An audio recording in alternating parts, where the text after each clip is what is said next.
Hi, my name is Gordy Hogue, and this is Community Connections. Each of us have stories that help us understand each other and help to bring our community closer together. I have been very fortunate to have met many interesting people. People who've had a positive, profound impact on our community and far beyond. People who've had incredible life experiences and fascinating stories. Community Connections is about these people and about their stories. I'm sure you'll enjoy meeting these amazing people as much as I have. Thank you. Please enjoy. Welcome to Community Connections. My name is Gordy Hogue, and I'm delighted to have as our guest today an amazing, positive young woman. She is independent, determined. She brings joy to everyone she meets. She has played almost every sport available and has particularly enjoyed the social part of that and supporting her teammates, and she's a great team contributor. She is an exceptional student. She excelled at both university and high school. She's been a consummate caring volunteer at Camp Good Times, at Children's Hospital, and she's now working at Ronald McDonald House. Welcome, Connie Hawke.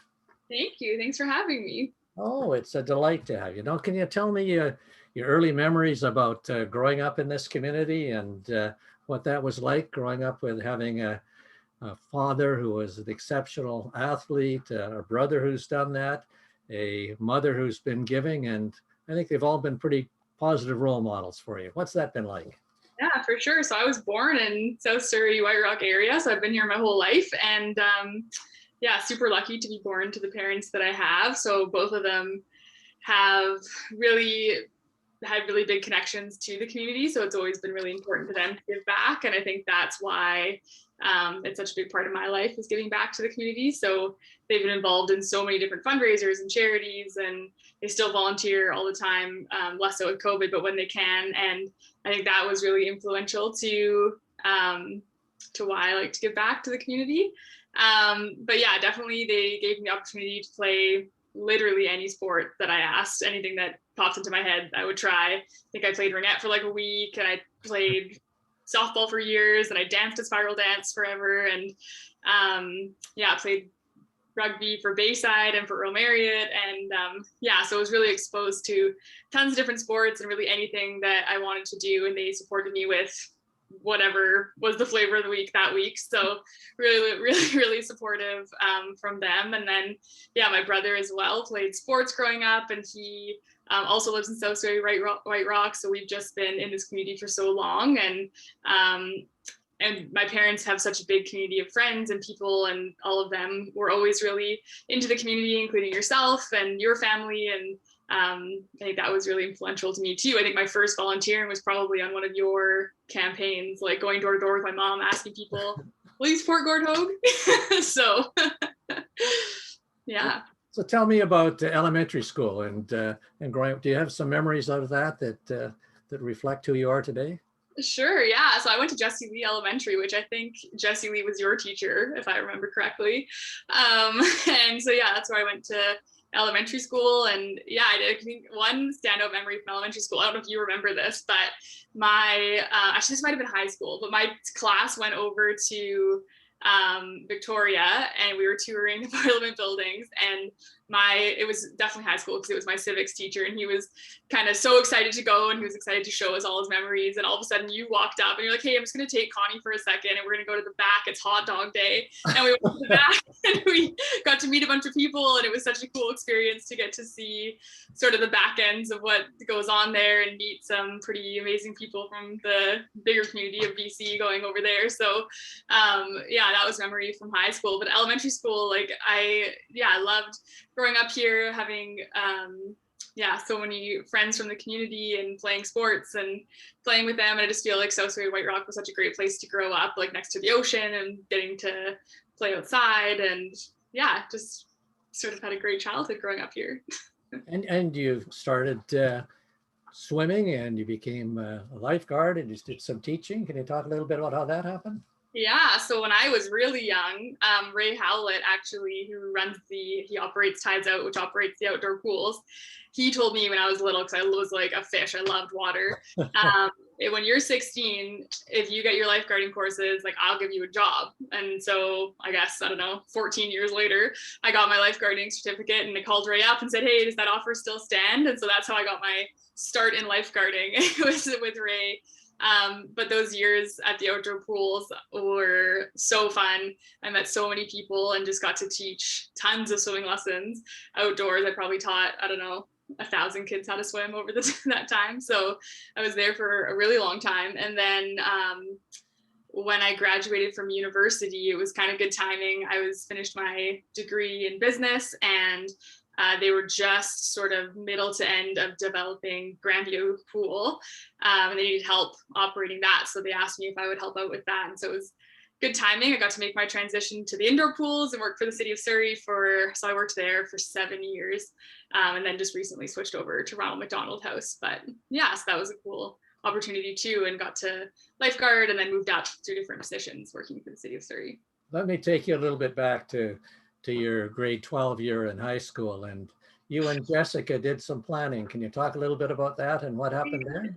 Yes, so I wasn't 100% sure what I was going to do out of high school, but there was always the universities coming and talking to the school. And one day this program came to talk to the school about this volunteering opportunity to go abroad and volunteer for a year. And the guy came and talked about all these amazing experiences. You can go to Australia, the UK, New Zealand, all these different spots.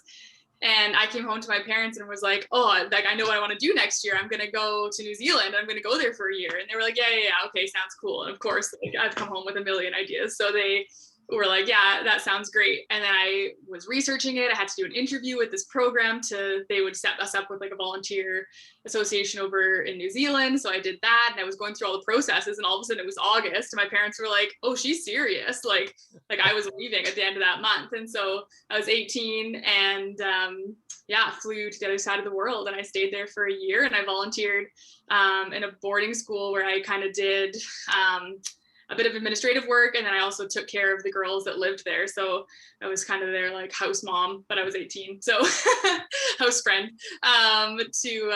For a year I got to spend over there and see this country, and yeah. How did you compare that country to Canada? What were the similarities and what were the differences? There's definitely a lot of similarities. There's places that look exactly like the Okanagan. Like if you closed your eyes, it almost helps with the homesickness. So you would kind of be able to feel like you were there. But the people were so nice. And I think that gets reflected here too, but to like another level over there. Like on more than one occasion, we were invited to people's houses for dinner. Like we didn't even know them. We met them that day, and they're like, hey, come on over, we're having a barbecue. And at first we're like, this is weird. Like we're not gonna go to some stranger's house. Like we've been told our whole lives not to. And then by the end of the year, we were right in there with them. And people are so friendly, and the country's so small, so you're able to really see it. Like in a year, we really saw the whole country. So it was beautiful. It was such a fun experience. It was something. Since then, obviously, I've worked with tons of kids working for the city of Surrey who are kind of in that same age bracket where they're leaving high school and trying to figure out what they're going to do the next year. And I recommended to all of them, like, take a year off, go travel and see the world. It's a big place. And so, that's sort of been, it was definitely a highlight for me. How did you get involved in Camp Good Time? So that was one of my friends who was a lifeguard. She was going up there. She'd gone for a few summers before me. And then she was telling me, she's, you have to come. It's so much fun. And so basically what you do is you apply and you pick a week for the summer, and you go and you live up at the camp. So it's up kind of in Maple Ridge area. And so I went, and they just training week where you get to go sort of to camp for the weekend, and I was hooked. It was so fun. We got to do kind of all the classic camp things. I never really got to go to sleepaway camp as a kid, so I did everything but sleepaway camp. So we went up there and hung out, and then when my week came, you go up and you get to see all these kids who have definitely been through some really hard times. So it serves either kids who are going through cancer treatment, who had cancer, or siblings of kids who had cancer, or kids who lost a sibling to cancer. So it's sort of a cool community for them because it's all like-minded kids who've gone through a lot of the same experiences that they have. And for us, like, it's really like cancer is not the highlight. It's really about making that a week for them to just be kids. So lots of them spend most of their time in hospitals. So we're up there teaching swimming lessons, or if they have like, I think one kid one year was like, I want to have a duck party. And so we found all these like plastic ducks and we filled the lake with ducks, and just kind of anything that they can think of, we sort of try and make happen. It's a lot of like magic behind the scenes. But yeah, so it's an incredible organization. If anyone has the opportunity to go up there for a week, I highly recommend it. Can you talk about the impact that might have had on, can you give a couple of examples of something that happened with some of the children you worked with at Camp Good Times that seemed to be extra meaningful to you and to them? Yeah, so there was a few. So one girl in particular, so my last year there, the summer before sort of COVID happened, I didn't go as a lifeguard because they needed extra help with people who like more like the camp counselor kind of thing, where you're in the rooms with the kids. So that was even a different level of experience because you spend the whole week with the kids, the same kind of group of like maybe 10 kids. And they were just the cutest. So there's like maybe like age like 7 or 8-year-old girls, and they were just they thought we were like princesses. They wanted to do our hair, and they were just so excited to like have us there. And it was so cute. They would always write us little notes like, oh, thank you so much. And they would give us little gifts to take home. And I still have them, like bracelets they made me and hats that they signed and things like that. And then the kids were just they're so grateful to be there for the most part. Like they understand that it's a really great opportunity for them too. And I mean, a couple of things I can think of, there was some kids who like really didn't want to get in the water because they couldn't really swim that well, or they were nervous about that kind of thing. So I would always get in, and we had to do swim tests so that we can prove that we can swim. And I would always be like, oh, I'll wear a life jacket, I don't mind. And that would make kids so excited because they're like, oh, Connie's wearing a life jacket, it's so cool. So then they want to put on a life jacket. So then it kind of makes them, they feel less awkward that they're the only ones who can't swim. So things like that, just trying to make it a really positive experience for them. And yeah, getting up at 7 a.m., they call it rip and dip. You get up at 7 a.m. and you have to jump in the lake. And, I mean, as a kid, I was definitely made my parents do that lots of times. So there was some good payback for me. And how did that lead to your volunteering at Children's Hospital? Yeah, so after I left Camp Good Times, I sort of thought like, man, like it's such a fun experience. I always feel so good when I leave. Like I get way more out of it than I give, for sure. Just that feeling like after you're done. So I sort of thought, like how can I give back year round? Because Camp Good Times is only operating in the summer. And so obviously these kids are getting treated for the most part at Children's Hospital. So I looked it up, and it's quite a process. You have to interview, and it's pretty formal. You have to commit to like a 6 months to a year sort of that you'll do it. So I went and did that. It happened to work out. The city of Surrey was so flexible with me to be able to take Monday afternoons. I like worked an early shift at the pool, and then I would go straight to Children's, and was able to work a shift there in the afternoons. And it's a cool program there. So it's called Child Life Volunteering. So you go in and basically get to play with the kids. It gives the parents a chance to go and get a coffee or take a shower or just have a break away from their kids' bedside, because they're there pretty much 24/7 with treatment, depending on what's going on. And some of the kids are just recovering, so they're tired and they just want to have someone next to them watch TV. And you just kind of get to go into the rooms, or sometimes you get to hold babies that had surgery or just need a hug. So it's definitely kind of a cool opportunity to give back that way. And sometimes there would be kids that were at both. So there'd be kids who are getting treated at Children's, who went to Camp Good Times, and now full circle are going and staying at Ronald McDonald House. So it's kind of all connected in a way that all these organizations, they're not competing, they're definitely all feeding each other and helping each other. So yeah. What is it, do you think, that has attracted you to that kind of work, and now to Ronald McDonald House? I think it's just it's so rewarding to me, like seeing these kids, and a lot of these families are kind of experiencing the worst time most probably parents can imagine. Their kids are in the hospital, they're sick, or they're hurt, or that kind of thing. And so I think it's just knowing that whatever I do in that area, it has such a big impact. I think with my personality, I'm pretty positive and fun, and just trying to sort of put aside the medical side of it, because I definitely don't have training in that, and that's none of what I've ever done is the medical stuff. And just being in there and being positive and happy, and just letting the kids be kids, and having so much experience teaching swimming lessons, sort of bringing that interaction piece with kids in, of interacted with so many kids in my life. So being able to bring that into work and into volunteering, and just letting kids be kids, and giving the parents breaks, and it's so rewarding. That's definitely what's attracted me to it, is just feels like a good fit, getting to help in a way that I can't really help with the medical side, but this helps in kind of a different way. Can you talk a little bit about the work at Ronald McDonald House and the work you're doing there?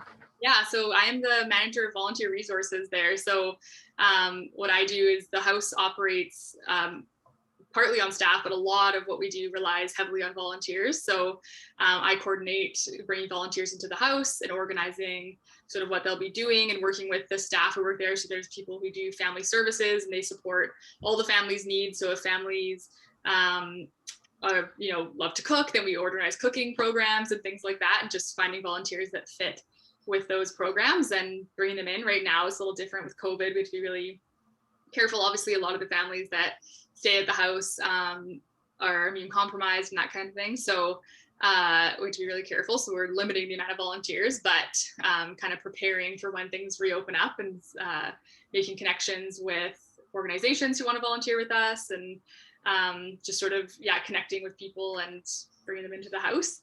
The house is pretty cool. I don't know if anyone has ever been there. It's really neat. It's has 73 rooms, so 73 families can stay there every night.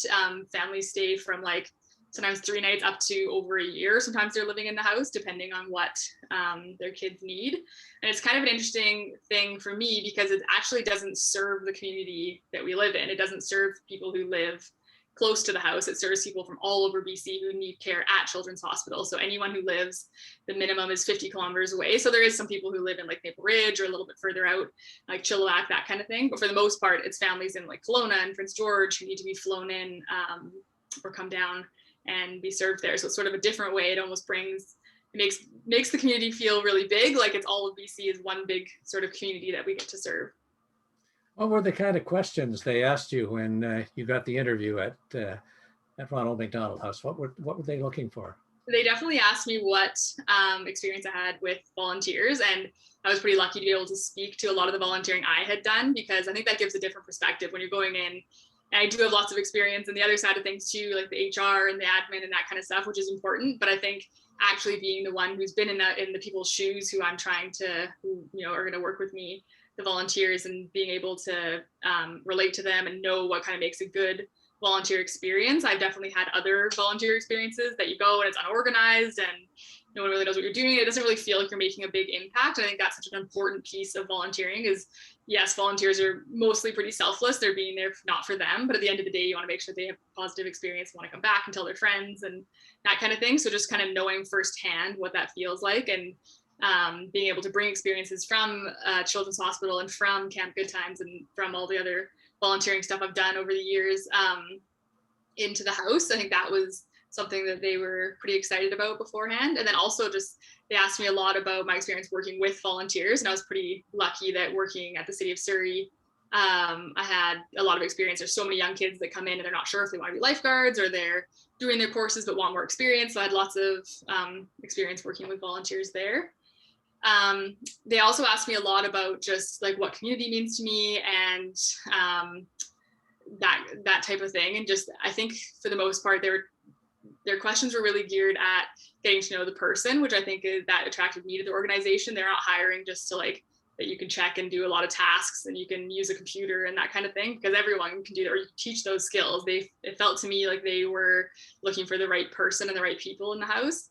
And now having been there for a little bit, meeting all the other staff that work there, it's really clear that people are there for the right reasons. Like no one's there to take home a paycheck. I mean, they're there because they believe in what they're doing and they believe in the mission and they believe that what they do matters, and it really shows when you're at the house. So going to work every day is exciting. You go in and the energy there is great and the families are grateful and there's so many fun things we get to do. Like on Tuesdays right now, we're doing Toy Tuesday where we go in and we get so many toys donated to the house, and people are so generous. They donate these like amazing toys, and so we get to hand them out to the kids, and it's like Christmas every Tuesday at the house. So it's a pretty rewarding job. You've given so much over the years, and your energy and your enthusiasm and volunteerism. What do you think? How do you think that's impacted you? What has that meant for you in terms of who you are and your values and how you express yourself in the world? Yeah, I think it's just always been really important to me to know that the work I do matters. I think, making money is one thing, and that's important too. Obviously, you have to pay bills and that kind of thing. But I think it's been so important to me to give back and to just kind of see myself making a difference. And I think a lot of that comes from my parents. They've been so they've given back to so many things over the years. Like they volunteer for kids sport, and they volunteer for the BMO Marathon, and they volunteer for like a million organizations. So I've really seen that that's important and kind of how far that goes. Yeah, I guess I've just always really been sort of positive, and that's sort of like, I think it naturally like attracted me to these kind of organizations. People like latch on to you, like, you can be good in this. And so I think that sort of helps too, is just, it's like a natural progression. I haven't really been, I got a degree in business management, but I don't think the corporate, that type of corporate world was ever for me. So I think this is kind of a good fit between the two. I get to use my degree to like relatively get to use it, but at the same time I get to use my personality and that type of thing. So yeah. And I'm sure they're feeling pretty blessed to have you working there with them. Now, you've also started doing some running and getting involved in that. Can you talk a little bit about what motivated you to do that, and why you're doing that? Well, I resisted for years. Yeah, your family was making it difficult or challenging. Yeah, everyone was always asking, like, oh, do you run? And for a long time, I didn't really run. Or just like in high school, you play sports. So you don't really think of it as running, but I guess to a degree I ran. But yeah, kind of actually a similar story to my dad. Like for him, he went to the doctor and needed to lose some weight and get healthy. And it was kind of the same thing to me. I just realized, okay, like I need to turn my health around a bit. And so that's kind of how I got into it and started running. And then once the weight started falling off, that was motivating. And then it gets to a point where that's really not the focus anymore. And you just realize it's so nice to be out there. And I think for me, the part I love about it the most is getting to run through the trails, and running on the roads is fun too, getting to see distances and that kind of thing. But it does get a little monotonous running around for hours and hours out there. But running through the mountains, it feels like it just flies by. And I've gotten to see now since I've been doing it for a few years, some pretty cool mountains and areas I wouldn't have seen before had I not started running. But definitely the motivation for running has, it started with the family. My brother, he does incredible things, and my dad and the people that are in my life. So it's definitely a big community for me too, is the running community. So yeah. You have any goals with respect to running? It's kind of sort of ongoing ones. The one that I've been training for like 3 years now, but the race keeps getting canceled, is the Chuckanut 50K. So it'll be my first ultra marathon. That's been on the horizon for a long time, and it's kind of a cool one. My brother and my dad have both done it. So I think it would be pretty cool to do that one. And I think Bill's done it too. So I think the whole family's done it. So I think it's my turn. So that's kind of what I've been ongoing training for. But I would say those are my main ones. I'd love to run a road marathon just to see sort of what time I could do. There's always that weird pressure that my family's really fast and I'm not quite as fast, but so I have to remind myself it's not always about the speed. Sometimes it's just getting it done. I might not win these ones, but it's still fun to get out there and do it. But yeah, and actually right now there's a campaign going on through work. It's called Step Up for Families. So people can sign up and donate and raise money, and you're supposed to, as a team or an individual, move 73 kilometers throughout the month.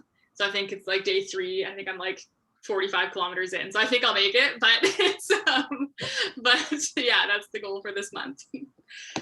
So as I guess in many ways, for all of us, the challenges in life are not comparing ourselves to other people, but comparing ourselves to our own values and our own limits. And we all have those and work on them. And so that's so nicely put, the way you framed that. Yeah, I've had to get over is is comparing myself to them, and just realizing it's kind of a cool sport with running, because you do get to compare yourself to yourself a lot. So you can go out and run, a 5K and then train for a month and run it again and see if you can get faster or feel better about it and that kind of thing. So I've really sort of been able to do that in these last few years. And I'm sure if your brother and your mother and father started comparing themselves to you and the enormous giving you've done and your positive approach, they probably feel a little inadequate in that sense as well. That's nice. I don't know. They've been pretty giving too. Yes, they certainly are. Now, I remember your dad telling me once, I think it was perhaps after a Badwater run or one of those, and you were sitting talking to him, and it's always nice to see you as a family running across finish lines together and being so connected and so supportive. And I think you made a reference to, this is nice, Dad, but maybe Hawaii would be more fun. Was that a line somewhere? I think, yeah, maybe that happened. I think I'd spent 3 of my high school, elementary school summer vacations down in Death Valley. And I think I was done with Death Valley, which in retrospect now, I think I would have a better appreciation for it if I went back as an adult. But as a kid, it's a very interesting place. It's so hot. You can't even like go outside during, well, you know, you were there. You can't even go outside during the day. You have to stay inside. So it was, yeah, it was definitely, I was ready for Hawaii. And I know that your mother has been very supportive of you through all of the adventures that you've gone on to. And I think some of the things that she was supporting you in ways that probably your dad's not even aware of. So you've been, you picked pretty darn good parents. I think so. Yeah, my mom's been incredible through the years. I think my dad gets a lot of the spotlight, but he couldn't have done a lot of what he's done if it weren't for her. So she's definitely a behind the scenes powerhouse. And she certainly is in many, many ways. So the many things that you have, were there any sort of messages that you would want to give to people? What are in your young life, you've experienced so much, you've given so much. What would be the messages that you might give out to the rest of us that we might learn from the example of your life? And can you put some of that into words? Sure. Yeah. I guess like one thing is just, I think a lot of people think volunteering is a really selfless thing and that, you know, only like, you know, you're so good, you go volunteer. But honestly, I think as a volunteer, you get a lot more out of it than you think. So I think if anyone's on the fence about volunteering, just going and giving it a try. I think once you start, it's almost like hard to stop, and you'll find more and more organizations that need help, and you almost feel like you can't give enough because everyone needs help. I think it's also a good way, like I know a lot of people want to give back to the community and maybe they can't financially give back because, you know, it's hard times for a lot of people, but being able to give your time, I think that's like the most valuable thing you can give is your time. You can't get that back. You can make more money, but you only have so much time on earth. So I think if you're willing to give it to a charity that's important to you, it's really valuable to the charity. And I think now working on the other side of it, where I'm working for a nonprofit, it's more than you probably know when you go to volunteer for something. Like we really need volunteers and people who are committed and like believe in the organization and are going every day. So I think that's giving me a new sort of look into it too. And I can tell you that, it's really appreciated. And volunteers probably don't get thanked enough, but it's definitely really important and to get out there and do it. What else? I guess, see the world. If you're young and you're not sure what you're going to do, just go out there and try a few different things. Definitely not necessarily your first, it's not always going to stick on the first try, but I think that's been really big in my life too, is getting to travel with my dad working for Air Canada. We got really lucky being able to see a lot of different parts of the world, and that was really important to my parents too. They travel a lot. So I think that's also really important. And again, I think that goes back to that giving, because you see different communities and how different people live and how different everyone around the world is. And I think it just kind of makes you want to get out there and help a bit. And even perhaps surprising your parents by saying, I'm going to go to New Zealand. Mm-hmm. Yeah, I think honestly, I recommend that to anyone. It's good. Although I will say, when I got on the plane, the day I can distinctly remember the day I got on the plane to leave, I was definitely crying more than they were. I was like, oh, I'm doing this and I won't see them for a year. So that was really hard. But once I got there and got settled in, it all worked out. So even if it's scary, you should go do it. Yeah, and I think that the contributions you make and to everybody that you meet, I don't think I've ever talked to you or seen you when you're not smiling or bringing joy to somebody and somewhere. And that's an amazing, amazing disposition and attribute to be able to have. And it's so wonderful to see and to hear, and particularly to see how you've progressed through your short life to this point and the amount of giving you've done. Where will Ronald McDonald House be years from now? What are the things you think that they need to be able to do more of or get more support for doing that so important work?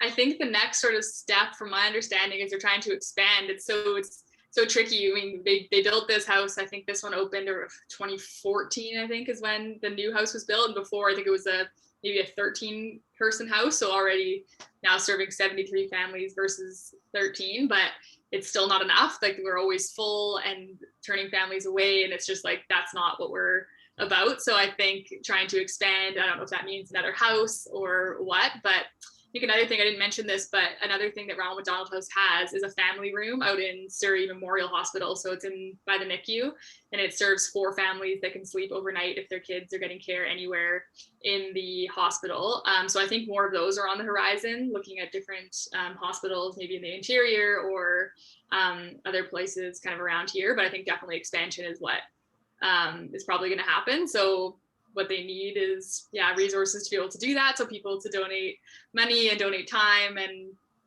just sort of get to know the organization. I think if people looked it up and saw what we do, they would be yeah, happy to give. Well, Connie, we're coming to an end. It's been a really fast half hour for me, as you've told us so much and shared so much. And I think that the enthusiasm and excitement and joy you bring and in following the things that are so important to you, the values that have been reflected in your life, and being able to find employment that supports those values, that is a part of them. That's a wonderful thing for you to do. So thank you so very much for all that you do, and wishing you all the very best as you move forward to make such a positive difference in the lives of so many people. Thank you very much for being a guest on Community Connections. Thank you for joining us today on Community Connections. Please tune in to our next show as more amazing people share their wonderful stories. If you haven't already, please click on the red subscribe button below, right down there, and view our updates. Feel free to leave any thoughts or comments that you may have. We're always trying to do a better job of connecting this wonderful community. Thanks again for joining, and until next time, keep connecting. Thank you.